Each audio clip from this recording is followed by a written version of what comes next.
Hey, good afternoon, everyone. I'm going to be taking a few minutes here. I want to go over a few things that are going on and just have a conversation with you and let you know some thoughts that I have.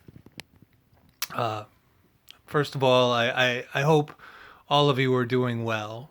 I pray for you and I think about you guys often, and I try to stay in contact to the best of my ability, but quite honestly, reaching out through Facebook Messenger isn't always my favorite way of doing things, and so I get a little fatigued by it sometimes. The last few weeks I've been having a lot of things that I've been pondering. I've shared some of those with others, and I'm going to share a few of them with you. As we come into the Thanksgiving week, I know that, here in the state of New Hampshire, they've changed some things related to, wearing masks, recommendations regarding Thanksgiving. I've had a couple of family members who are not going to be with us this year related to COVID, travel, things like that. Some things are becoming more and more difficult. But I just want to encourage you that each one of us has a place and a plan and a purpose. And I think that's important that we recognize that. Without recognizing our purpose, or that the hand of God is upon us, or that God is moving on our behalf, it becomes very difficult to do a lot of things.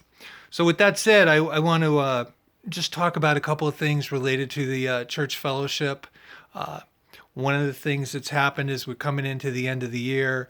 I made the decision earlier last month to double again our giving for related to homeless recovery, missions and things like that.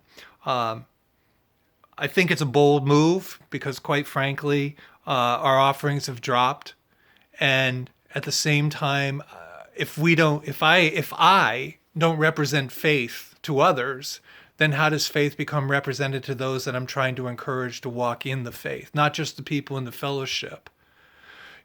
So I've made those decisions, and I'm going to continue to make those decisions based on faith and what I believe the Lord's leading me to.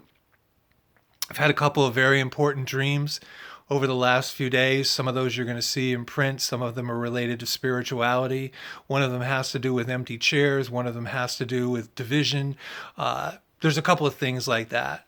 On a personal level, I've experienced some of the rancor that comes by trying to call people into the place of Christ.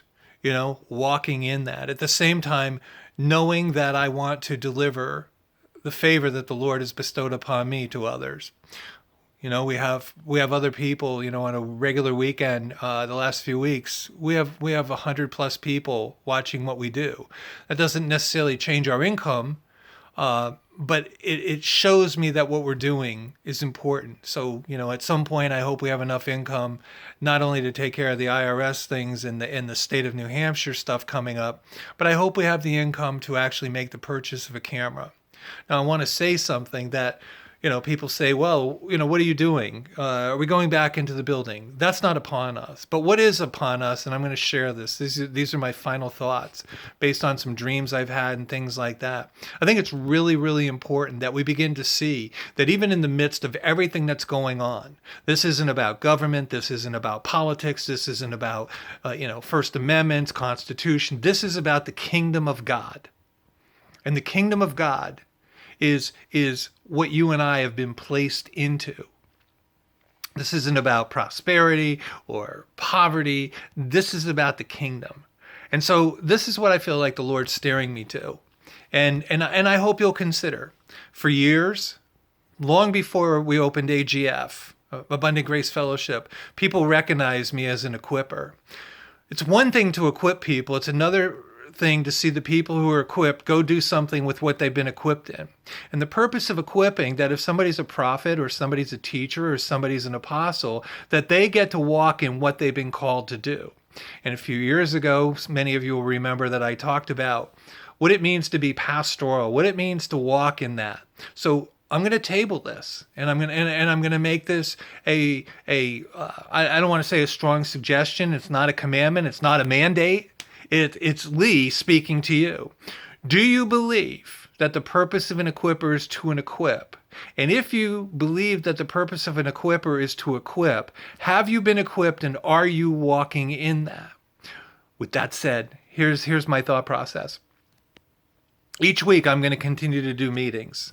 And each week, I'm going to continue to, I'm going to reach out. I'm going to try to get other people to do meetings with me. So you're not just getting a prophetic lead, but you're going to get pastoral lead. You're going to get apostolic lead. You're going to get teaching lead. You're going to get the evangelistic lead. You're going to get people that are really operative in the gift of hospitality and mercy and compassion and all those things. But remember, first and foremost, it is spiritual gifts above and before those things that we may have talent to do.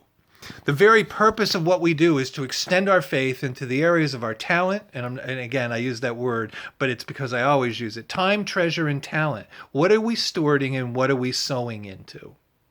Are we sowing our talent? Are we sowing our treasure? Are we sowing our time? And so I've come to this conclusion. I'm going to ask people to give serious contemplation to opening their house. And it doesn't necessarily have to be on Sunday morning, but the purpose of opening your home is to invite others to come in. And I will make sure that teachings exist. And I am running out of power, so I'm going to have to stop this.